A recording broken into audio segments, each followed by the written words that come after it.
Bathroom থেকে বের হয়ে ভুলেও একটি কাজ করবেন না। যদি করেন তাহলে আপনার ঘরে রোগ বালাই বিপদ আপদ লেগেই থাকবে, অভাব অনটন হবেই।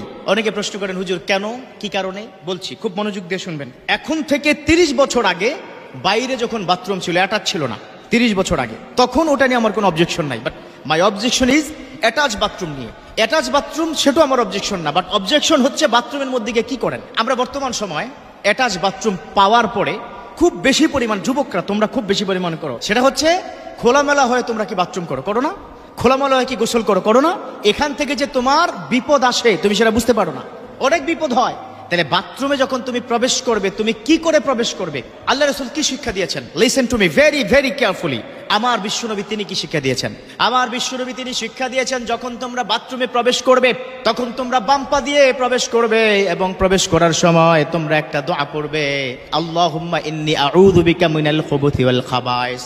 ও আমার উম্মতরা শুনে রাখো, বাথরুম হচ্ছে শয়তানের জায়গা, বদজিনের জায়গা। কি বলেছি? বদজিনের জায়গা, শয়তানের জায়গা। এই বাথরুম, সেখানে যখন তুমি প্রবেশ করবে তখন এই দোয়াটা পড়বে আর বাম পা দিয়ে প্রবেশ করবে। কেন?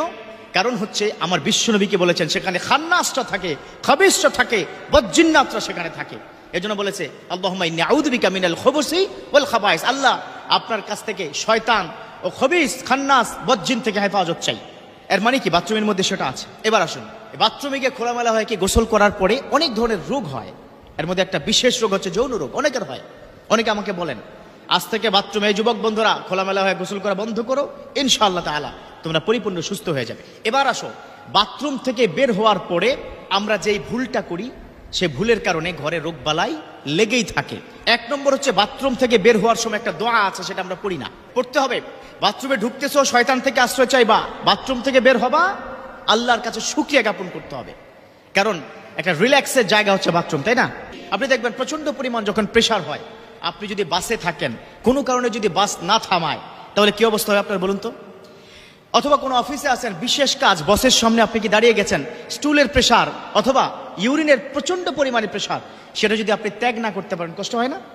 আমরা সব করব কিন্তু শুকরিয়া জ্ঞাপন করব না। লাইন শাকারতুম লাযীদান্নাকুম ওয়া লাইন কাফারতুম ইন্না আযাবি লাশাদীদ। আমার আল্লাহ পাক বলেছেন, শুকরিয়া জ্ঞাপন করো, তোমার সুখ, তোমার সম্মান, তোমার ইজ্জত, তোমার সম্পদ সব বৃদ্ধি করে দিব। ওয়া লাইন কাফারতুম ইন্না আযাবি লাশাদীদ। না শুকরিয়া করবা, শেষ, বৃদ্ধি করে দিব না। ইন্না আযাবি লাশাদীদ, you have to realise it, I have a lot of painful punishment. তাহলে বাথরুম থেকে বের হয়ে কি করব? দোয়া পড়ব। আর আরেকটি কাজ, বাথরুম থেকে বের হওয়ার পরে আমরা বাথরুমের দরজাটাকে লাগিয়ে দিব। মৌলিক এই একটা কাজ যদি আপনারা রেগুলার করতে পারেন, ইনশাআল্লাহ তাআলা ঘর থেকে রোগ বালাই দূর হয়ে যাবে। আর মৌলিক কারণ হচ্ছে, মেডিকেল সায়েন্স বলেছে, যেই ঘরে বেশি পরিমাণ বাথরুমের দরজা খোলা থাকে, মেডিকেল সায়েন্স স্ট্যাটিস্টিক দিয়েছে, পরিসংখ্যান দিয়েছে, সেই ঘরে রোগ বালাই তত পরিমাণ কি বেশি। আর মৌলিক কারণ হচ্ছে, অনেক সময় ছোট ছোট কি বাচ্চারা, তারা গিয়ে বাথরুমে প্রস্রাব করে না, করে দেয়, আপনি হয়তো খেয়ালও করেন নাই, সেটা আপনি হয়তো মানে পানি দিয়ে সেটাকে ঢেলে দিতে পারেন নাই, সেখান থেকে রোগ জীবাণু ওই যে দরজা খোলা রাখেন, এটা দিয়ে কিন্তু ঘরে প্রবেশ করে। অনেক সময় আমাদের